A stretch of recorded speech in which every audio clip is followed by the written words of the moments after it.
صلاح الدین ایوبی رحمہ اللہ کے دور میں ایک پادری نے نبی کی توہین کی، کہاں ہے ان کا محمد، آئے نا، اس طرح کی توہین کی۔ جب علاقہ فتح ہوا 8 پادری گرفتار ہوئے جن میں وہ بھی تھا۔ صلاح الدین ایوبی رحمہ اللہ نے کہا 7 کو چھوڑ دو۔ کہا یہ بھی تو ہے، کہا اس کو نہیں۔ اس نے کہا کہاں ہے، اس کو میں بتاتا ہوں، محمد کا غلام حاضر ہے، اور اپنی تلوار سے اس کی گردن اڑائی۔ کہا یہ اگر نبی کا گستاخ نہ ہوتا تو اسے بھی چھوڑ دیتا، اس لیے کہ نبی کی گستاخ کی معافی کا جو اختیار ہے وہ حکومت کے پاس بھی نہیں ہو سکتا ہے۔ ٹھیک ہے، ہم سے مسلک کے اعتبار سے اختلاف رکھتے ہیں، لیکن کچھ لوگ جو نبی کے عشق میں نکلے ہیں اور انہیں گولیوں سے چھنی کیا جا رہا ہے، ظالموں تم ڈنمارک اور فرانس والوں کو راضی کر رہے ہو، گنبد خضرا والے کو کب راضی کرو گے؟ اور یقین کرو جب گنبد خضرا والا راضی ہو گیا تمہاری معیشت بھی اچھی ہو جائے گی، تمہارا کاروبار بھی چل جائے گا، یہ مہنگائیاں بھی ختم ہو جائیں گی، یہ بدامنیاں بھی ختم ہو جائیں گی۔ لیکن مکین گنبد خضرا سے اگر بے وفائی کی، اس کا رب پھر کبھی سکون نہیں دے سکتا۔ تم نے اقبال کو نہیں سنا جو کہتا تھا کہ کی محمد سے وفا تو نے تو ہم تیرے ہیں، یہ جہاں چیز ہے کیا لوح و قلم تیرے ہیں۔ نبی سے وفا تو کر کے دیکھو، لیکن شاید ان میں وفا نہیں۔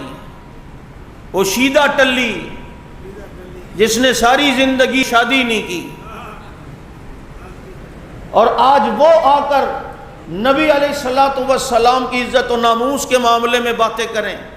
پھر مصیبت یہ کہ ہمارے لوگ جو حکمرانی میں ہوتے ہیں، یہ خود جب اپوزیشن میں ہوتے ہیں جھرنے بھی دے رہے ہوتے ہیں، گاڑیاں بھی جلا رہے ہوتے ہیں، وہ اس ٹائم ٹھیک، جب یہ یہاں آتے ہیں تو اچھے بچے بن جاتے ہیں۔ ایسا نہیں کرنا چاہیے۔ تو اس وقت جو تو کر رہا تھا آج تو چوچو کی ملیہ سے آیا ہے۔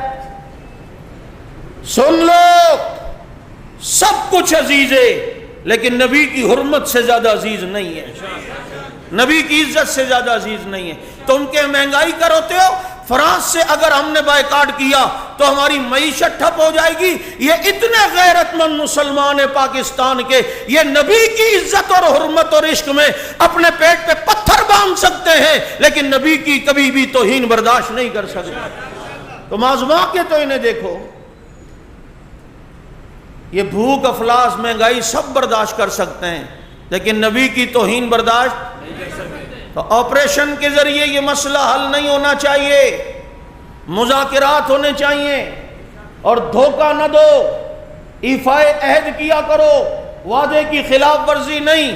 تم نے ان سے معاہدہ پہلے کیا تھا کہ اس تاریخ تک ہم فرانس کے سفیر کو نکال دیں گے، تم سمجھ رہے تھے اتنے عرصے تک نبی کا عشق دلوں سے ختم ہو جائے گا؟ تمہیں کیا پتا نبی کا عشق مسلمان کے دل سے قیامت تک ختم نہیں ہوتا، قیامت تک نہیں ہوتا۔ یہ چاہے چرسی بھنگی ہو، یہ چاہے جو کچھ بھی ہو، اس کے جتنی بھی گناہ ہوں، لیکن جب نبی کی توہین ہوتی ہے اس کی عشق کی رگ پھڑکنے لگتی ہے۔